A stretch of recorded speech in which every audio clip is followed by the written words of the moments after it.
जय हिंद। आज की क्लास में हम बढ़ते हैं अपने पार्ट 2 पे, यानी कि जितने भी हमने पिछले क्लास में पढ़ा पार्ट 1 में। अगर आप नहीं देखे तो आप देख लो पार्ट 1।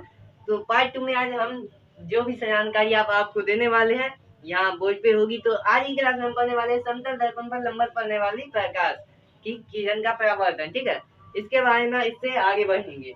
तो पिछले क्लास में जो हमने परावर्तन पढ़ा था, तो परावर्तन का थोड़ा सा रिवाइज कर लेते हैं।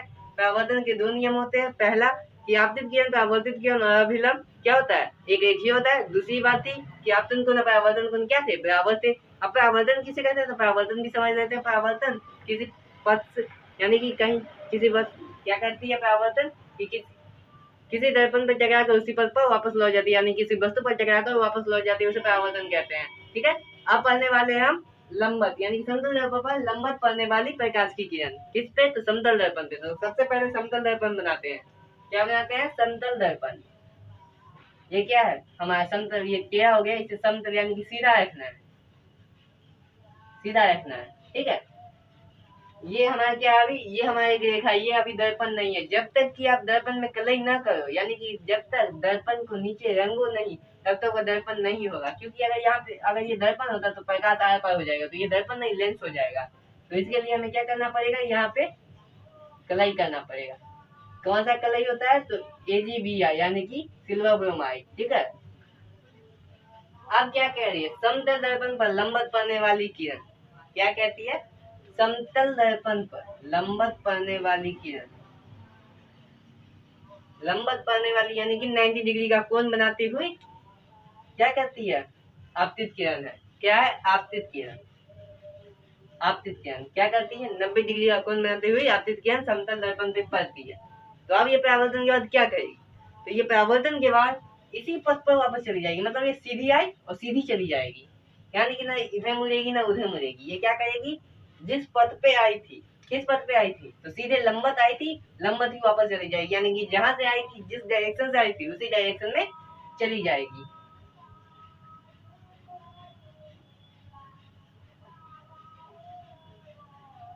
ब्लैक वाला जो आपको दिख रहा होगा वो है हमारा आपतित किरण, और जो ब्लू वाला है वो हमारा है परावर्तित किरण। यानी कि जिस पथ से वो आई उसी पथ पर चली गई, यानी कि 90 डिग्री का कोण बनाती हुई आई थी और 90 डिग्री का कोण बनाते ही चली गई।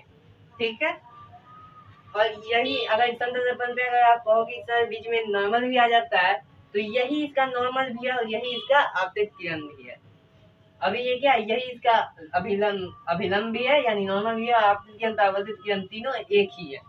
ये यहाँ पे हमारा ये क्या कहते हैं, समतल दर्पण पर लंबवत पड़ने वाली किरण परावर्तन के बाद उसी पथ पर वापस लौट जाती है। क्या कहती है, उसी पथ पर वापस लौट जाती है।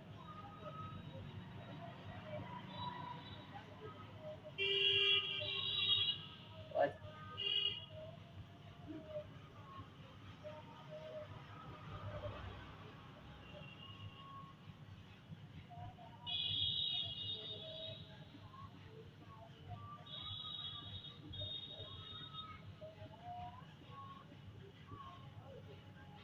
समतल दर्पण पर लंबवत पड़ने वाली प्रकाश की किरण कैसे वापस परावर्तन के बाद क्या होती है, तो उसी पथ पर वापस चली जाती है। यानी कि 90 डिग्री का कोण आती हुई आती है और 90 डिग्री का कोण आते ही चली जाती है। ठीक है, तो हमने पढ़ लिया ये समतल दर्पण का एक नियम। और दूसरा समतल दर्पण पे जो दूसरा नियम लगेगा, वो नियम लगेगा, मतलब समझ लो कि ये जो समतल दर्पण पर लंबवत पड़ने वाली जो किरण के बारे में अभी आपकी किताब में बताया गया है, वो समतल दर्पण के लिए किरण आरेख के नियम के बराबर है। आपको किरण आरेख क्या होता है, तो किरण आरेख जो होता है वो प्रकाश की किरणों को दर्शाता है। क्या कहता है, प्रकाश की किरणों को दर्शाने वाले को क्या कहते हैं, किरण आरेख कहते हैं। कि वैसा लाइन जो प्रकाश की किरण को दर्शाए उसे किरण आरेख कहते हैं। क्या कहते हैं, किरण आरेख कहते हैं। ठीक है, तो हमने किरण आरेख भी समझ लिया। तो ये आपके किरण आरेख का नियम भी मान सकते हो आप। और दूसरा जो नियम है वो आपके परावर्तन के साथ ही मिल जाता है। वो कौन था, तो सब एंगल आई बराबर एंगल आई, यानी कि जिस पथ पे कैसे आता था, ऐसे आगे ऐसे चला जाता था, वो वाला नियम। ठीक है, जो आपके समतल दर्पण पर प्रयोग होगा। इस पे दो ही नियम आप लगा सकते हो। अब हम बढ़ेंगे प्रतिबिंब के बारे में जानेंगे, लेकिन प्रतिबिंब से पहले ये समझते हैं कि समतल दर्पण पे प्रतिबिंब कैसे बनाए, वो पहले जानेंगे। उसके बाद मैं प्रतिबिंब का डिफिनेशन आपको समझाऊंगा। ठीक है, तब तक इसे मिटाता हूँ, फिर आपको समझा। हम चलते हैं समतल दर्पण पे प्रतिबिंब का बनना। किसका बनना, प्रतिबिंब का बनना। ठीक है, समतल दर्पण पे प्रतिबिंब कैसे बनेगा। तो सबसे पहले समतल दर्पण के बारे में चर्चा करते हैं। तो समतल दर्पण यानी कि जिसका फ्लैट सरफेस हो उसे समतल दर्पण कहते हैं। समतल यानी कि क्या, समतल हो, यानी कि कैसा हो, समतल हो। आपने सरल रेखा देखी होगी ना, समतल यानी कि ये जो ऊपरी भाग है वो क्या हो, समतल हो। आप जिस पे आप अपने बुरे बुरे से चेहरे डेली देखा करते हो वो आप किस पे देखते हो, समतल दर्पण पे देखते हो, ठीक है। अब हम जानेंगे उसके पर क्या करेंगे, समतल दर्पण पर प्रतिबिंब का वर्णन, यानी कि समतल दर्पण पे जो प्रतिबिंब होता है वो कैसे बनाया जाता है और कैसे बनता है वो अभी आपको हम बताते हैं, ठीक है। तो चलिए पहले एक रेखा खींचते हैं। तो ये क्या है, ये एक सरल रेखा है। क्या है ये सरल रेखा, अभी ये दर्पण नहीं बना है। दर्पण बनने के लिए क्या है, तो इस पे कलई करना होना बहुत जरूरी है। कलई नहीं होगा वो दर्पण नहीं कहलाएगा। कौन सा कलई, तो AgBr यानी कि क्या, सिल्वर ब्रोमाइड। किसका कलई होना चाहिए, सिल्वर ब्रोमाइड, सिल्वर ब्रोमाइड कलई यानी कि कलर। ये हमारा अब क्या हो गया, समतल दर्पण हो गया। क्या हो गया, समतल दर्पण हो गया, यानी कि प्लेन मिरर। क्या कहलाता है, प्लेन मिरर, ठीक है। ये हमारा बिंदु है। यहाँ पे एक वस्तु रखी है। क्या रखी है, वस्तु रखी है। ये जो डॉट दिख रहा है आपको, ये क्या है, हमारा वस्तु है जिसका नाम हम मान लेते हैं ए है, ठीक है। ये एक वस्तु है। क्या है, ये ए एक वस्तु है। तू है कहाँ पे, इस डॉट पे एक वस्तु है। अब यहाँ पे हमने अभी थोड़ी देर पहले पढ़ा था समतल दर्पण पे लंबवत पड़ने वाली रेखा के बारे में हमने पढ़ा था, उसका परावर्तन। तो एक नियम तो हम ये लगा सकते हैं कि समतल दर्पण पे लंबवत पड़ने वाली प्रकाश की किरण क्या होती है, उसी पर तो वापस लौट जाती है। ये तो हमारे पे हम लगा सकते हैं आराम से, बिना इसमें कोई नोक-झोंक नहीं है। अब दूसरा नियम याद रखिएगा, दर्पण पे प्रतिबिंब बनाने के लिए हमेशा दो रेखा जरूरी है। अगर आप दो रेखा का प्रयोग नहीं करते हो तो आपको प्रतिबिंब बनाने में तकलीफ है, क्या प्रतिबिंब बन ही नहीं सकता। इसलिए आपको दो किरणों की जरूरत पड़ेगी, क्योंकि यहाँ पे तो आप ऐसे तो प्रकाश हम पे पूरा तरह से पड़ता है, लेकिन प्रतिबिंब बनाने के लिए हम सिर्फ दो किरणों का इस्तेमाल करते हैं। किन किरणों का, सिर्फ दो किरणों का। अब दूसरा किरण लगाते हैं। तो दूसरा क्या है, तो देखिए ये भी आपने पढ़ा है अभी परावर्तन में। कहाँ पढ़ा था, परावर्तन के नियम में, कि जिस पथ से आती है उसी पथ पे क्या होती है, लौट जाती है। अब क्या हो गया, ये कौन सा बिंदु है, आपतन बिंदु, इसे कहते हैं आपतित किरण। ये हमारा हो गया परावर्तित किरण।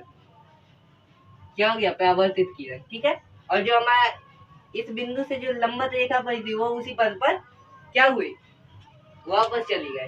तो आप ध्यान दो, परावर्तन दन कहता है कि प्रतिबिंब कब बनेगा। ये तो मैंने आपको अभी तक प्रतिबिंब का डिफिनीशन नहीं बताया। क्यों, क्योंकि प्रतिबिंब का डिफिनीशन में जो एक चीज होती है ना, वो समझना आपको बहुत जरूरी होती है। याद रखिएगा, प्रतिबिंब में जब भी बनेगा ना, तो जब भी बनेगा तो परावर्तन के कट्टान बिंदु पे बनेगा। परावर्तित किरण जो है उनके कट्टान बिंदु पे बनेगा। ये बात याद रखिएगा, जो कि मैं आपको प्रतिबिंब के डिफिनीशन में आगे बताऊंगा। यहाँ पे क्या कह रहा है, अब ये जो रेखा है परावर्तन के बाद ऊपर सीधा चली जाएगी और ये इधर चली जाएगी कि नहीं। अब ये ध्यान रखिएगा कि ना ये इस रेखा से अटैच होगा, ना ये कभी इस रेखा पे आगे कहीं पे भी नहीं काट सकता, कितना भी कोशिश कर ले। ये परावर्तित किरण, सॉरी ये जो परावर्तित किरण है वो, और इसका ये लंबवत पड़ने वाली की परावर्तित किरण, दोनों आपस में कभी भी एक साथ नहीं हो सकती। तो इसके लिए हम कल्पना करते हैं। क्या करते हैं, कल्पना करते हैं। और कल्पना क्या करते हैं कि हम इसे परावर्तन की जिस बिंदु से वो परावर्तन हुई ना, उस बिंदु को क्या करेंगे, पीछे दर्पण के पीछे कहीं पे मिलेगा। यानी कि ये तो सीधा चला गया। अब यहाँ पे दर्पण के पीछे कहीं एक जगह होगा जहाँ पे वो कटता होगा। क्या होता होगा, कटता होगा। तो देख लीजिए,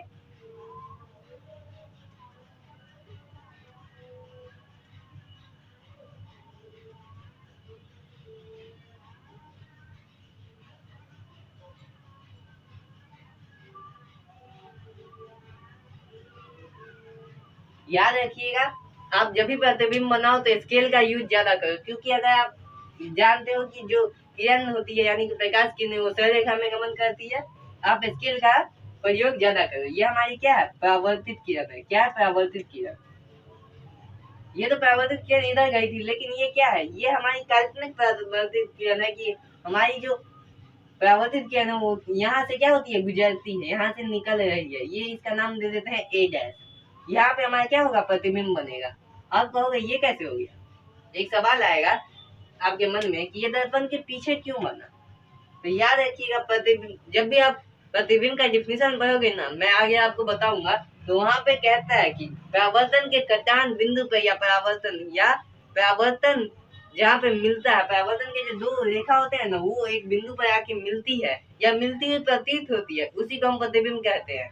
तो यहाँ पे ये दोनों कहीं पे मिल नहीं रहा है, तो हमने क्या किया, कल्पना किया कि ये दर्पण के पीछे बनेगी।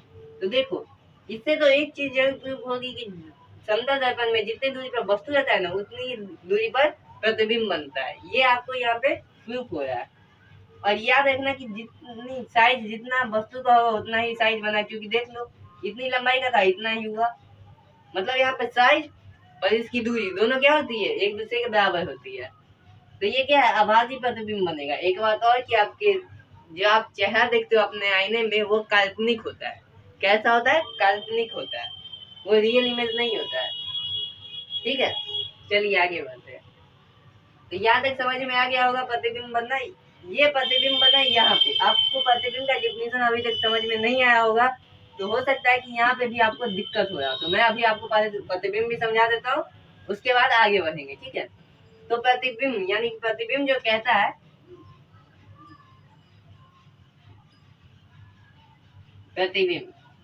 प्रतिबिंब कहता है कि किसी भी वस्तु से प्रकाश, जैसे कि मैं यहाँ पे समझाता हूँ, ये फिगर का बनाने का एक ही रीजन था ताकि आपको प्रतिबिंब अच्छे से समझाओ। तो देखिएगा, कहता है कि किसी बिंदु से, यानी कि किसी बिंदु से प्रकाश की किरणें, अब यहाँ पे ऊपर मान लीजिए कहीं पे एक बिंदु होगी, कहीं पे भी एक बिंदु हो सकती है, सूरज हो गया, बल्ब हो गया, कहीं भी हो गया, वो क्या होगी, एक वस्तु पे टकराती है। क्या करती है, एक वस्तु पर टकराती है। और उसके बाद वस्तु पर टकराने के बाद परावर्तन तथा अपवर्तन। अपवर्तन मैंने इसलिए उपयोग कर दिया क्योंकि जब आप अपवर्तन चैप्टर पढ़ोगे ना, तो वहां पे भी आपको प्रतिबिंब बनाना और प्रतिबिंब का डिफिनेशन पढ़ना है, इसलिए मैं यहाँ पे पहले ही बता देता हूँ ताकि वहां पे आपको डायरेक्ट प्रतिबिंब बनाना सिखाऊं। ठीक है, तो कहता है कि परावर्तन अथवा अपवर्तन जो भी किरण होती है, यानी कि किसी बिंदु से निकलने वाली प्रकाश की किरणें किसी वस्तु पर टकराती हुई परावर्तित या अपवर्तित होती है, या आप कह सकते हैं कि परावर्तित अथवा अपवर्तित क्रिया के साथ जिस बिंदु पर आकर मिलती है, यानी कि जो परावर्तन या अपवर्तन किरणें हैं, वह जिस बिंदु पर आकर मिलेगी या मिलती हुई प्रतीत होती है। यहाँ पे देखो, मिलती हुई प्रतीत होती है। हमने क्या किया, मिलती हुई प्रतीत होती है। इस बिंदु पे क्या हुआ है, मिलती हुई प्रतीत होती है, उसे प्रतिबिंब कहते हैं। क्या कहते हैं, प्रतिबिंब कहते हैं। ठीक है, तो मैं सीधा यहाँ पे लिख दूंगा शॉर्ट में आपके लिए कि क्या कहता है, परावर्तन या अपवर्तन के बाद क्या होता है, वो मिलती हुई, यानी किसी बिंदु बिंब पर कटेगी या कटती हुई प्रतीत होगी, उसी को प्रतिबिंब कहते हैं। क्या कहते हैं, प्रतिबिंब कहते हैं। ठीक है, परावर्तन अथवा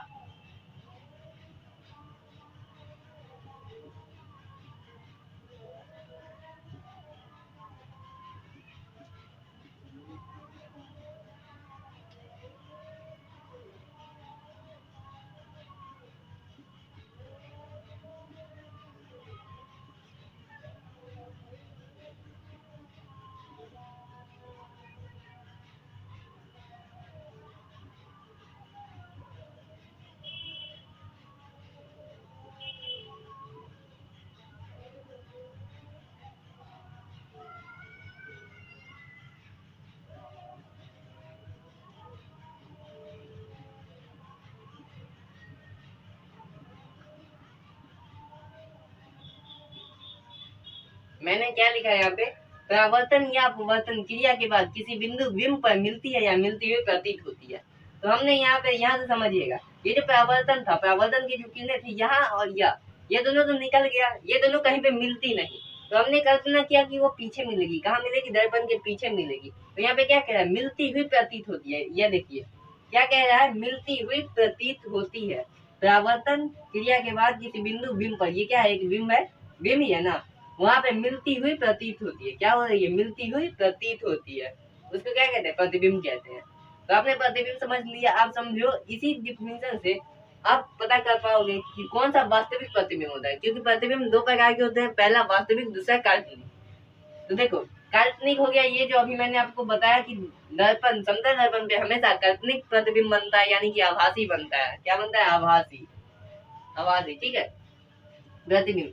तो यहाँ पे देखो, अब जब भी आभासी है डिफिनेशन ना, तो ज्यादा कुछ मत करना, यहाँ पे जो मिलती है ना वो हटा दो। परावर्तन अपवर्तन क्रिया के बाद किसी बिंदु बिंब पर मिलती हुई प्रतीत होती है, उसे काल्पनिक कहते हैं। क्या कहते हैं? काल्पनिक प्रतिबिंब कहते हैं, ठीक है। उसके बाद आप बोलोगे कि वास्तविक प्रतिबिंब किसे कहते हैं, तो वास्तविक प्रतिबिंब भी जान लेते हैं कि वास्तविक प्रतिबिंब, अगर ये जो क्या थी हमारी परावर्तित किरणें जो थी ना, वो अगर किसी बिंदु पर कट जाती, क्या कहता है, किसी बिंदु बिंब पर मिलती है, यानी कि पूरा पूरा काट देती है। जैसे कि यहाँ पे काटे है, वैसे ही किसी बिंदु पर इधर से आया, कहीं से भी आके यहाँ जैसे काटा, ये दोनों क्या है? ये दोनों परावर्तित किरणें हैं जो कहीं से आ रही होंगी। तो क्या करता है, एक बिंदु पर कट रही है, तो ये क्या हो गया? पूरा पूरा कटा। तो इसी को हम वास्तविक प्रतिबिंब, यहाँ पे जो प्रतिबिंब बनेगा वो वास्तविक बनेगा। ये आप कम समझोगे, जब आप प्रतिबिंब बनाओगे तो आप ज्यादा अच्छे से समझ जाओगे। अभी जितना समझ में आ रहा होगा, थोड़ा थोड़ा सवाल बच जाता होगा कि जो प्रतिबिंब मिलती हुई है या फिर मिल रही है या मिलती कैसे है, ये सब बहुत सारी सवाल जो है आपके मन में उत्पन्न होगी, ठीक है। तो हम सीधा समझाते हैं आपको फिर से एक बार कि देख लीजिए, यहाँ पे हमने क्या किया, कल्पना किया कि ए डैश पे प्रतिबिंब बनेगा। ये हमको कंफर्म नहीं है कि यहीं पे प्रतिबिंब बने, हमने सिर्फ कल्पना किया। क्या किया? कल्पना किया। और हम जो अपने आईने में तस्वीर देखते हैं वो भी क्या करते हैं? कल्पना करते हैं। क्या करते हैं? कल्पना करते हैं, ठीक है। तो हमने लिखा परावर्तन या अपवर्तन क्रिया के बाद किसी बिंदु बिंब पर मिलती है या मिलती हुई प्रतीत होती है। अगर वह प्रतिबिंब मिल रही है, यानी कि किसी बिंदु पर पूरा पूरा काट रही है परावर्तित किरणें या अपवर्तित किरणें, तो उसे हम वास्तविक कहेंगे। क्या कहेंगे? वास्तविक कहेंगे।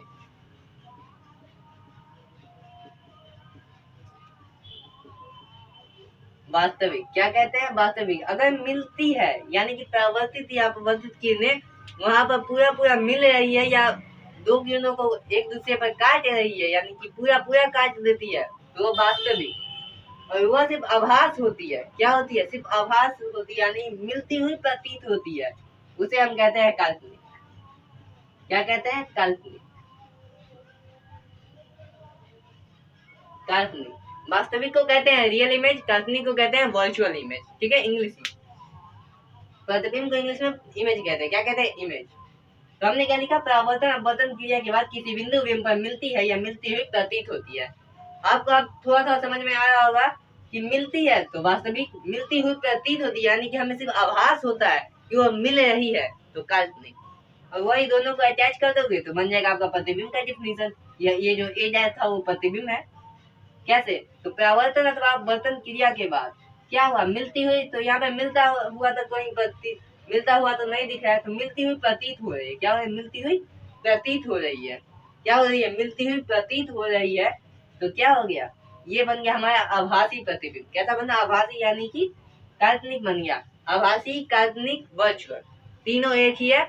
काल्पनिक को ही कहते हैं, आभासी भी काल्पनिक को कहते हैं। आभासी को आप काल्पनिक भी बोल सकते हो, मैटर नहीं करता। आभास करना, आभासी का मतलब क्या हुआ? आभास करना, ठीक है।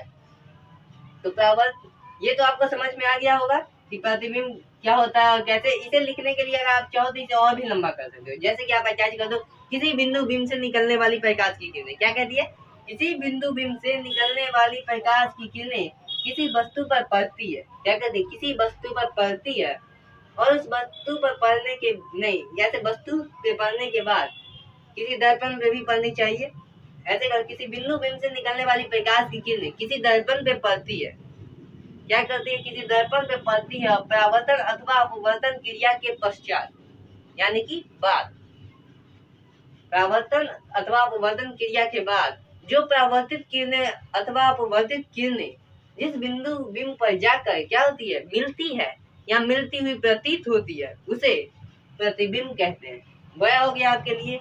आप इसे 2 लाइन में 2 नंबर के लिए भी लिखोगे तो बहुत बड़ा हो जाएगा, 4 लाइन में आपका आ जाएगा। ऐसे ये 3 लाइन का हो चुका है। 2 लाइन आप अपने शब्दों से, जितना ज्यादा आप अपने शब्दों के साथ खेलोगे उतना ज्यादा आपको एग्जाम में फायदा करेगा। कम याद करना पड़ेगा और ज्यादा से ज्यादा आप चीजें समझ पाओगे, ठीक है।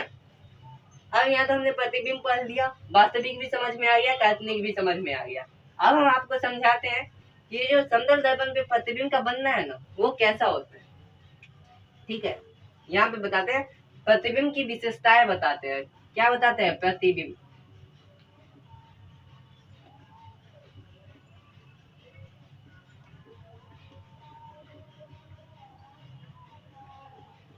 प्रतिबिंब की विशेषताएं, तो किसकी प्रतिबिंब? समतल दर्पण की प्रतिबिंब की विशेषताएं बताते हैं।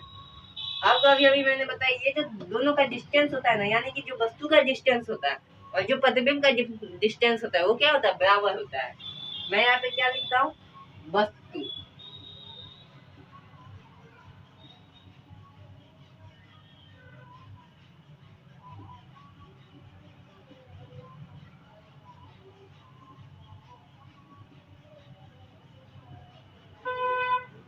मैंने लिखा वस्तु दूरी बराबर प्रतिबिंब दूरी। आप यहाँ पे ही देख लो, मैंने इमेज पहले क्यों बनाई, ताकि आपको समझा सकूं प्रतिबिंब और प्रतिबिंब के बाद प्रतिबिंब की विशेषताएं भी।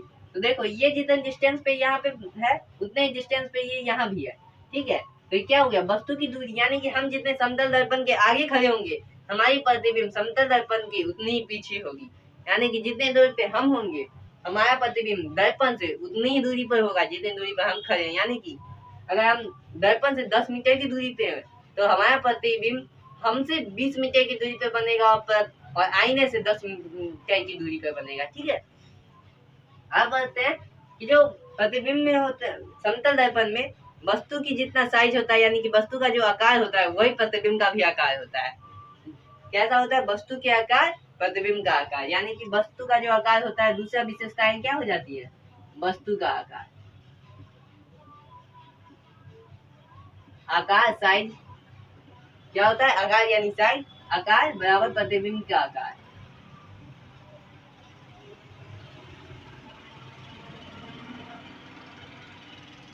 ये हो गई हमारी दूसरी विशेषताएं। ठीक है, उसके बाद देखते हैं, अब ये तो हो गई। अब ये भी याद रखिएगा, जो प्रतिबिंब जो बनता है ना यहाँ पे, वो क्या होता है? ये होता है काल्पनिक प्रतिबिंब बनता है। तो एक हमारी जो प्रतिबिंब की विशेषताएं हो जाती है, वो काल्पनिक बनती है। कैसी बनती है? यहाँ पे काल्पनिक बना, हमने क्या बताया अभी आपको? काल्पनिक, यानी कि मिलती हुई प्रतीत होती है। इस मिलती हुई प्रतीत होती है, तो कैसा प्रतिबिंब बनेगा? काल्पनिक। कैसा बनेगा? काल्पनिक। तो ये हमारी तीसरी विशेषताएं हो गई। अब चौथी पे चलते हैं। चौथी पे चलते हैं, कौन सा? चौथा कौन सा होगा? ये दर्पण के पीछे बनती है। दर्पण के आगे नहीं बनी, दर्पण के पीछे बनी। कैसा बना? दर्पण के पीछे।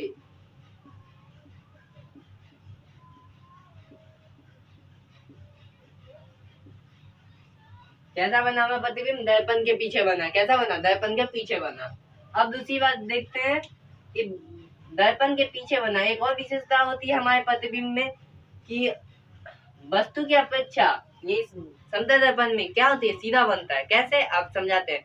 आप दर्पण के सामने ऐसे टेढ़ा होके खड़ा हो जाइए, वो फिर भी आपको सीधा दिखेगा। भले ही आपको दिख रहा होगा कि वो टेढ़ा है, लेकिन ये अगर अभी दर्पण होता और मैं ऐसे खड़ा होता, तो यहाँ पे तो ऐसे ही दिख रहा होता है ना, क्योंकि ये तो फ्लैट है, तो फ्लैट ही ना दिखेगा, टेढ़ा तो दिखेगा नहीं। इसलिए वस्तु की अपेक्षा दर्पण पे, समतल दर्पण पे कैसा बनता है? सीधा बनता है। यानी कि वस्तु की अपेक्षा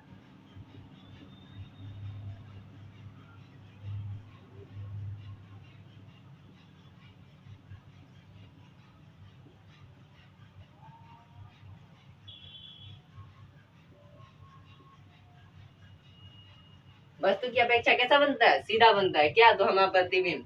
अब एक और बात आती है कि दर्पण, समतल दर्पण पे ना हमारी जो प्रतिबिंब होता है, वो पार्श्विक रूप से उल्टा होता है।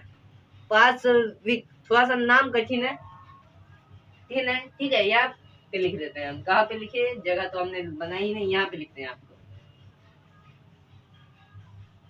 ठीक है, 6वां नंबर यहाँ पे लिख देते हैं।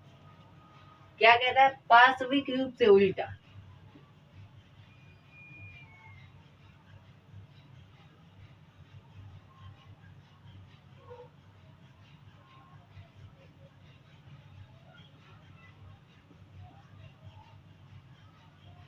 हमने क्या लिखा?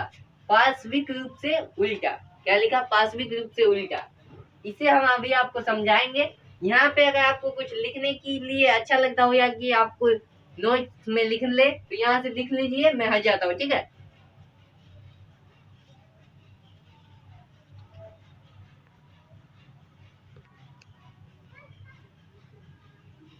हमने यहाँ पे क्या लिखा हुआ है, पार्श्विक रूप से उल्टा। अब इसे कैसे समझेंगे देखते हैं। अगर हम यहाँ पे एक लेटर ले तो ऐसा लेटर लेते हैं जिसमें हमें समझ में आए। आई, अगर हम आई लेते हैं तो भी समझ में नहीं आएगा। सबसे अच्छा है कि हम प्रकाश का परावर्तन पढ़ते हैं, यानी कि आर लेते हैं। आपके बुक में भी आर लेटर का ही दिखाया होगा, हम भी वही लेते हैं। ठीक है, ये हमारा एक क्या है, आर लिखा हुआ है। क्या है, आर लिखा हुआ है। इसको हम मान सकते हैं रिफ्लेक्शन। अब ये एक दर्पण है। कैसा है, ये एक दर्पण है। इसे थोड़ा सा कलर कर देता है। ठीक है,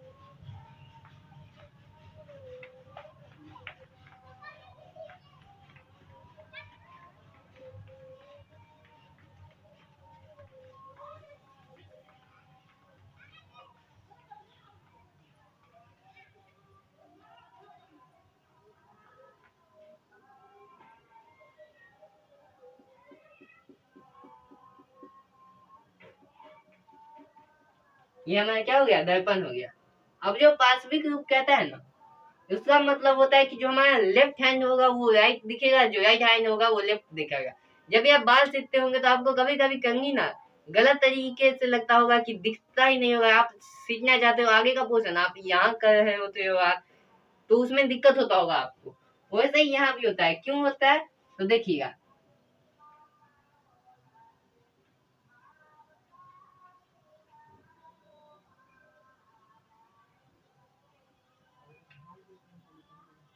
ऐसा बनेगा, कैसा बनेगा, ऐसा बनेगा। हो सकता है ये थोड़ा छोटा हो गया है, क्योंकि समतल दर्पण पे कभी भी प्रतिबिंब छोटा नहीं हो सकता। क्या होगा, एक समान का होगा। मतलब जितनी डिस्टेंस पे वो होगा उतनी डिस्टेंस पे हमारा ये भी आर होगा। ठीक है, अब आपको ये उल्टा लगता होगा, उल्टा लगता होगा पार्श्विक रूप, यानी कि देखिए ये कौन सा है, मेरे हिसाब से ये अभी जो है मेरा राइट हैंड है। ये क्या है, राइट हैंड है ये वाला। और ये मेरे अभी जैसे मैं यहाँ पे खड़ा हूँ तो ये हमारा लेफ्ट है। तो आप देखो जो हमारा लेफ्ट था यहाँ पे क्या हो गया, राइट हो गया। राइट हो गया ना, ये हमारा लेफ्ट था, ये यहाँ पे आके राइट हो गया। और जो हमारा राइट था यहाँ पे आके लेफ्ट हो गया। यानी कि पार्श्विक रूप से उल्टा, यानी कि जो हमारा लेफ्ट था वो राइट हो जाएगा, जो हमारा राइट है वो लेफ्ट हो जाएगा। तो समतल दर्पण में कैसे प्रतिबिंब बनता है, तो एक गुण हो जाता है पार्श्विक रूप से उल्टा। कैसा होता है, पार्श्विक रूप से उल्टा। ठीक है, पार्श्विक रूप से उल्टा। तो आपको पार्श्विक रूप से उल्टा समझ में आ गया होगा। इसके बाद आपका जो दर्पण समतल दर्पण है उसकी सारी जानकारी आपको मिल चुकी है। अब हम बढ़ेंगे गोलीय दर्पण पे। किस पे बढ़ेंगे, गोलीय दर्पण पे बढ़ेंगे। गोलीय दर्पण यानी कि स्फेरिकल मिरर। हमारे जो गोलीय दर्पण में हमें दो मिरर पढ़ने हैं। कौन कौन से, तो अवतल उत्तल। तो चलिए समझते हैं गोलीय दर्पण किसे कहते हैं। मैंने यहाँ पे लिखा हुआ है खोखले गोले का भाग। तो ये गोलीय दर्पण का एक सिंपल सा डिफिनेशन है, खोखले गोले का भाग। जो गोलीय दर्पण होता है ना वो किसी खोखले गोले का, यानी कोई ऐसा गोला होगा जिसका जो सरफेस होगा ना वो चिकना होगा, उसका कोई एक भाग चिकना होगा, वो उस भाग का क्या, उस गोले का एक टुकड़ा होगा, उसी को हम गोलीय दर्पण कहते हैं। जैसे कि आपने नारियल देखा होगा, उसे दो टुकड़ा कर दो, दो गोले निकल आएंगे। क्या आएंगे, दो गोले आएंगे। तो वो जो दो गोले बने वो वहां पे जो यहाँ पे जो दो गोले बनेंगे मतलब किसी खोखले गोले का एक भाग, यानी कि जो नारियल का एक पूरा सा नारियल था उसे हमने दो टुकड़ों में बांट दिया। जैसे कि आपको समझाते हैं।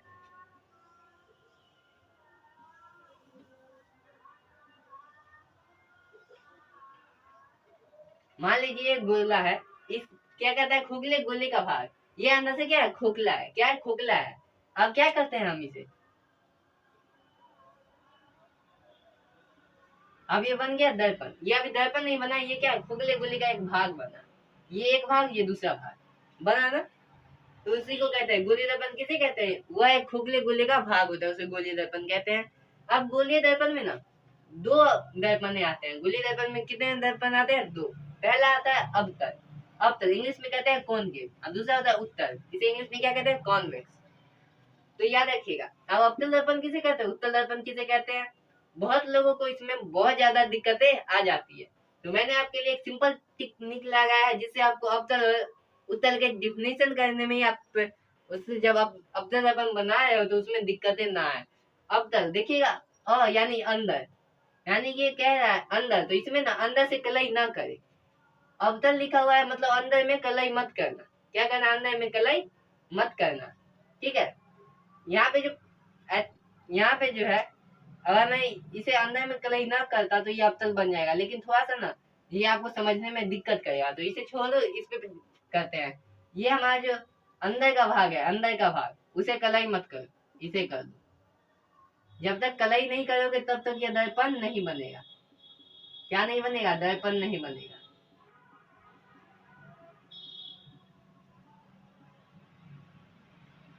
ठीक है। अब ये क्या है? हमने बोला अवतल, अवतल यानी अंदर, अंदर कलई नहीं करना तो वो बन गया अवतल।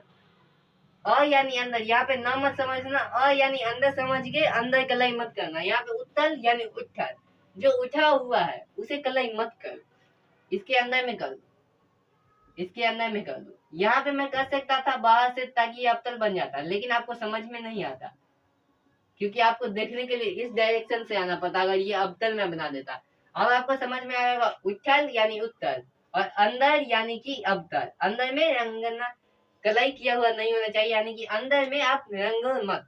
और जो उठल, उत्तल के लिए क्या हुआ? उठल यानी कि जो उठा हुआ है ना उसे आप कलई मत करो, इसे समझने के लिए। यानी कि अवतल दर्पण में क्या होता है कि एक ऐसा खोखले गोले का भाग जिसके बाहरी बाहरी से, यानी कि जो बाहरी भाग है उसे कलई किया जाता है, उसे रंजित किया जाता है, उसे क्या कहते हैं? अवतल कहते हैं।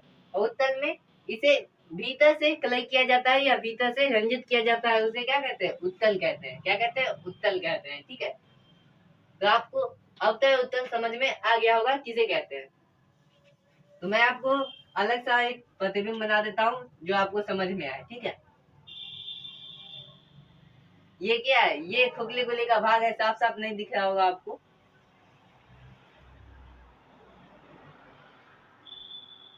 अब लगता होगा खोखले गोले का भाग। ठीक है, अब इसे कलई कर देते हैं। हमने क्या कहा? अवतल यानी कि अंदर में कलई मत करना। ये क्या बन गया हमारा? अवतल बन गया। ये कौन सा? ये किसी खोखले गोले का एक भाग है। क्या? एक भाग है। ये बन गया हमारा अवतल दर्पण।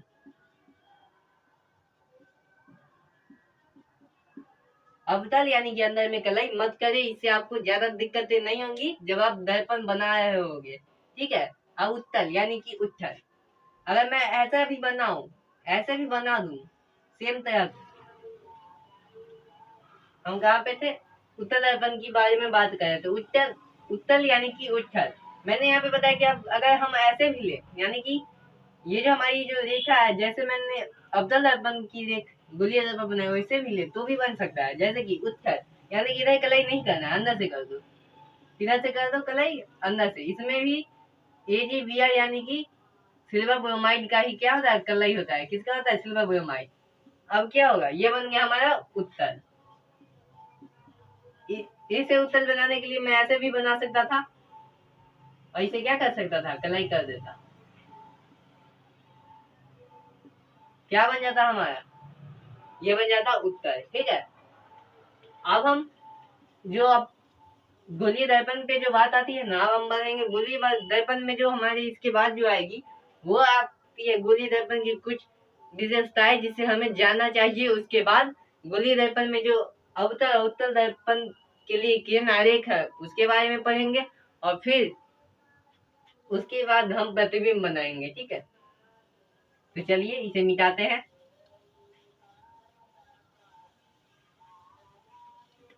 हमने यहाँ पे सिर्फ रखने दिया गोलीय दर्पण। क्या है गोलीय दर्पण? देखिएगा,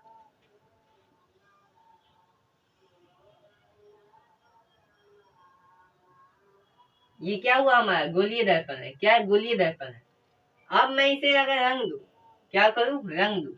अगर मैं इधर बाहर से रंग देता तो ये क्या हो जाता? उत्तल हो जाता। अंदर से रंग दू तो क्या हो जाएगा? उत्तल हो जाएगा। बाहर से रंगू अवतल, अंदर से रंगू उत्तल। ऐसा क्यों? क्योंकि मैंने आपको क्या बताया? अवतल यानी कि अंदर से, अवतल यानी कि अंदर से कलई नहीं करना। तो हम ले लेते हैं इसे अवतल, इसे मान लेते हैं। ठीक है, तो हमारा जो ये है इसे हम अंदर से कलई नहीं करेंगे बल्कि बाहर से कर देते हैं। क्या करते हैं? बाहर से कर देते हैं।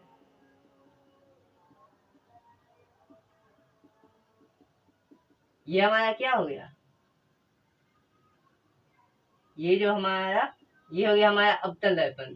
इसे क्या कहेंगे? अवतल दर्पण।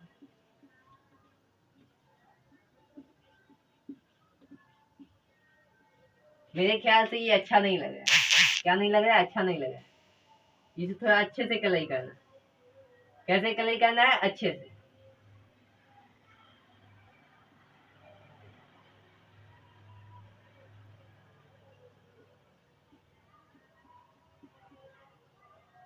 अब हमारा ये क्या बन गया? फिर भी अच्छा नहीं।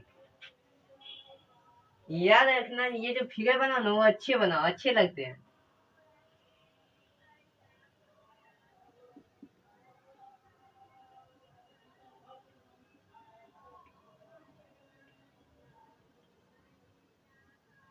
ठीक है, ये हमारा क्या बन गया? अवतल बन गया, अवतल दर्पण।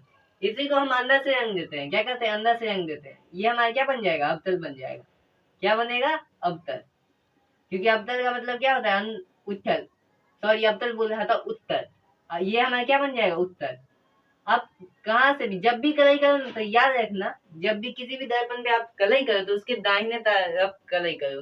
यानी कि आपको अवतल बनाना हो तो भी दाहिने तरफ कर दो, उत्तल बनाना हो तो भी दाहिने तरफ। देखो, इसका अगर आप लो तो भी ये दाहिने तरफ है, और इस हिसाब से अवतल का लो तो भी ये दाहिने तरफ है। क्या है? दाहिने तरफ है। ठीक है।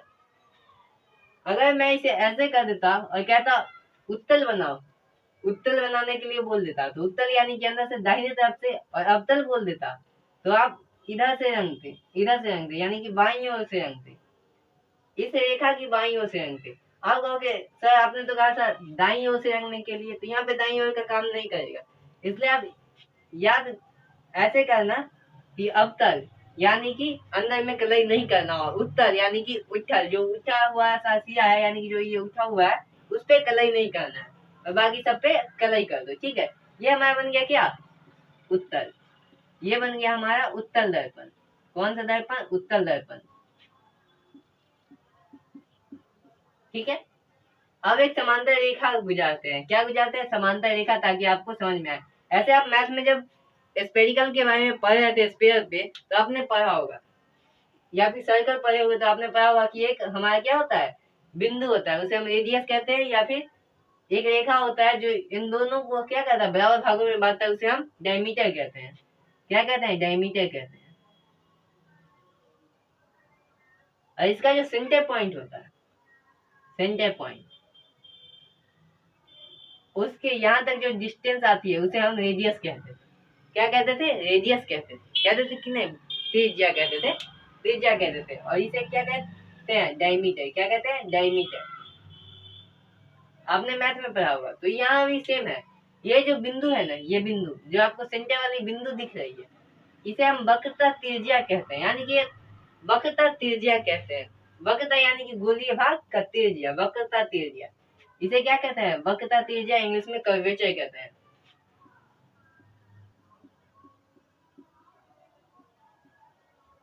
इस बिंदु को कहते हैं वक्रता त्रिज्या। ठीक है, वक्रता त्रिज्या। और इसे क्या कहेंगे? आप इसे वक्रता त्रिज्या भी कह सकते हो, इसे वक्रता केंद्र भी कह सकते हो। ठीक है। क्योंकि यहाँ से यहाँ तक त्रिज्या हो गया, और वक्रता केंद्र कहने में ज्यादा अच्छा है, क्योंकि ये पूरे जो गोला का भाग है उसका क्या है? ये केंद्र है। क्या कहलाता है? केंद्र। ये क्या है? केंद्र हो गया। ठीक है, इसलिए वक्रता केंद्र ज्यादा अच्छा रहेगा। क्या होता है? कर्वेचर। और जो रेडियस होता है वो यहाँ से आप सीधा ऐसे कर दो, ये हमारा क्या हो गया? रेडियस हो गया। ऐसे समझे, यहाँ पे वक्रता त्रिज्या लिख सकते हो, वक्रता त्रिज्या। यहाँ से इस दूरी से, इस बिंदु से, ये बिंदु अगर ए है, मान लेते हैं ए बिंदु से इस बिंदु तक जाने के लिए इसे सी मानते हैं, क्योंकि कर्वेचर जो होता है, कर्वेचर यानी कि सी से मान डिनोट करते हैं, इसलिए हम सी मान लेते हैं। ठीक है। और ये जो बिंदु है, ये जो बिंदु है, ये क्या करती है? कर्वेचर के सामने जो बिंदु है, ये जो रेख, ये जो दर्पण है ना, उसके बीचों बीच होगी। कहाँ होगी? उसके बीचों बीच होगी। तो इसे हम पोल कहते हैं। पोल यानी ध्रुव कहते हैं। ध्रुव, इसे क्या कहते हैं? ध्रुव कहते हैं। इसे क्या कहते हैं? ध्रुव कहते हैं। यहाँ पे जो पॉइंट है इसे भी क्या कहेंगे? पोल कहेंगे। इंग्लिश में पोल, हिंदी में ध्रुव। ठीक है। उसके बाद ये जो रेखा है ना, ये मुख्य अक्ष कहलाती है। मुख्य अक्ष, मुख्य अक्ष क्या कहलाती है? मुख्य अक्ष, यानी कि मेन प्रिंसिपल कह सकते हो, मेन प्रिंसिपल। ठीक है, मुख्य अक्ष कहते हैं इसे। इसको क्या कहते हैं? पोल। और ये बात याद रखना, ये जो वक्रता त्रिज्या होती है, वक्रता केंद्र की जो आधी होती है ना, उसे हम फोकस कहते हैं। इस इन दोनों के डिस्टेंस की जो आधी होती है, यानी कर्वेचर से लेकर मतलब पोल से लेकर कर्वेचर के बीच की जो दोनों का 2 से भाग कर दो तो वो जो निकलेगा ना वो फोकस निकलेगा। इसे आपको पढ़ना है थोड़ा इसके आगे। ये सब जानकारी के बाद आपको थोड़ा सा आगे पढ़ना है कौन सा वक्रता त्रिज्या और फोकस के बीच में संबंध पढ़ना है, उसमें मैं आपको बताऊंगा इसके बारे में, ठीक है। उत्तल दर्पण अवतल दर्पण आपने यहाँ तक समझ लिया होगा। मेरे हिसाब से आपको लग रहा है कि यहाँ पे आपको अच्छे से समझ में आ रहा होगा। तो हमने जाना कि कर्वेचर किसे कहते हैं, तो मेन बिंदु यानी सेंटर ऑफ द सर्कल को कर्वेचर कहते हैं। जिसे हम जब सर्कल पढ़ते थे तो उस पॉइंट से सर्कल बनाते थे उसे क्या कहते थे, उसे तो कोई नाम ही नहीं देते थे। हमने जानते थे कि ये बिंदु वो है, उसके बाद जो निकलता था वो रेडियस हो जाता था और पूरा डायमीटर कहलाता था। तो ये जो डायमीटर है ना इसे हम मुख्य मुख्य अक्ष कहते हैं, और जो वक्रता ये जो त्रिज्या है यानी कि रेडियस उसे हम वक्रता त्रिज्या कहते हैं। और इस बिंदु को कर्वेचर को यानी कि जो मेन बिंदु है जिससे ये पूरा का पूरा गोला बना है उसे हम वक्रता केंद्र कहते हैं, कर्वेचर कहते हैं। क्या कहते हैं, कर्वेचर, ठीक है। और कर्वेचर और फोकस दूरी के बीच में जो डिस्टेंस आती है ना वो क्या होती है, एफ बराबर आर बराबर 2f कह सकते हो, या एफ बराबर आर बटा 2 कह सकते हो। यानी कि जो वक्रता त्रिज्या होती है उसकी क्या नहीं होती है, आधी होती है। ये संबंध आगे पढ़ना है, मैं आपको सिर्फ ऐसे ही समझाया। इसे पोल कहते हैं। ये क्या करती है, ये जो दर्पण के सेंटर में है, ये जो पोल है वो क्या है, दर्पण के सेंटर में है। हमारा कर्वेचर भी मिल गया, पोल भी मिल गया, ठीक है। और ये आप एक बात और समझाता हूँ कि ये जो अवतल है, ये जो अवतल है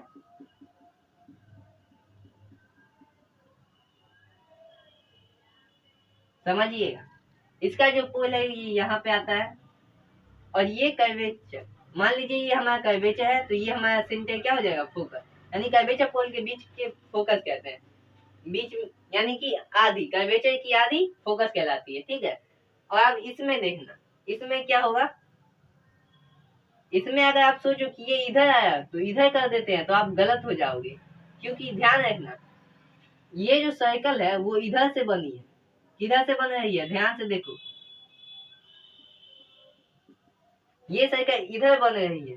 यानी कि जो इस साइड है, यानी कि ये जो इस साइड है ये क्या है, पॉजिटिव है, प्लस में है यानी कि पॉजिटिव है, सॉरी पॉजिटिव नहीं, ये किधर बन रही है, हमारी लेफ्ट साइड बन रही है, ये नेगेटिव हो जाएगा। क्या हो जाएगा, नेगेटिव हो जाएगा, नेगेटिव हो जाएगा, ठीक है। ये नेगेटिव हो जाएगा, इधर जो आएगा तो नेगेटिव हो जाएगा, क्योंकि ये जो पोल है ना वो 0 डिग्री पे है। जो पोल है उसे क्या कहते हैं, 0 कहते हैं, 0 मानते हैं। और 0 के बाद -1 -2 और इधर जाता तो प्लस हो जाता, ठीक है। ये समझ में आ गया। अब देखना, ये तो आपको समझ में आएगा कि जो अवतल दर्पण में फोकस और कर्वेचर किधर होती है, इधर होती है, यानी कि लेफ्ट साइड होती है दर्पण से। अब देखो अवतल में, सॉरी अवतल में नहीं, अवतल तो आपको समझ में आ गया, उत्तल में चलते हैं। उत्तल भी देख लो, उत्तल कैसा है हमारा, आप इसे कल ही कर लो। आप अगर सोचो कि जैसे आपने अवतल में लगाया, अवतल में जो रेखा खींचा वो इधर से खींचा था, तो यहाँ पे इधर से खींच नहीं सकते, आप इधर से खींचो, लेकिन आपका जो गोला है ना वो इधर बनेगा, तो आपका जो कर्वेचर जो रेडियस जो फोकस होगा वो कहाँ बनेगा, पीछे बनेगा, दर्पण के पीछे बनेगा, दर्पण के पीछे बनेगा। कहाँ बनेगा, यहाँ पे। ये हमारा कर्वेचर, ये हमारा फोकस हो जाएगा और ये हमारा पोल हो जाएगा। और इधर जो भी बचा उसे आप कुछ भी नाम दे दो। ये जो रेखा, क्योंकि ये दर्पण तो इस साइड है, जब भी हम कोई भी वस्तु रखेंगे तो दर्पण के आगे ही रखेंगे, क्योंकि दर्पण के पीछे रखेंगे तो प्रतिबिंब तो बनेगा नहीं, इसलिए। तो ये मुझे आपको समझाना था। तो याद रखना, ये जो पोल है यहाँ पे 0 है, इधर जाएगा तो प्लस में और इधर आएगा तो माइनस में। यानी कि जो अवतल दर्पण होता है ना वो अवतल दर्पण होता है वो माइनस होता है। क्या होता है, माइनस, नेगेटिव होता है। और ये जो होता है वो क्या होता है, पॉजिटिव होता है। उत्तल क्या होता है, पॉजिटिव होता है, याद रखिएगा। उत्तल क्या होता है, पॉजिटिव होता है, अवतल क्या होता है तो नेगेटिव होता है, ठीक है। मेरे ख्याल से वीडियो लंबी हो रही है, आपको भी लगता होगा 30-32 मिनट या उससे भी ज्यादा का होगा ये वीडियो। तो आज के लिए इतना ही, फिर मिलेंगे अगले वीडियो में जिसमें मैं आपको किरण आरेख के नियम और प्रतिबिंब बनना के साथ प्रतिबिंब बनाना सिखाऊंगा, ठीक है। और हो सकता है कि अगले जो हमारा पार्ट 3 निकले उसमें आपका ये चैप्टर कंप्लीट हो जाए। हाँ, इसे भी अगर मैं और भी शॉर्ट करता तो हो सकता था कि 1 से 1.5 घंटे में कंप्लीट हो जाता, लेकिन उतना भी अगर शॉर्ट कर देते तो आपको इतनी डिटेल में समझाने में दिक्कतें आ जाती। इसलिए हमें आपको पार्ट 6 तक ले जाना पड़ रहा है, ताकि आपको अच्छे से समझ में आए और बारी बारी हर चीज आप समझ जाओ। तब तक के लिए जय हिंद, जय भारत।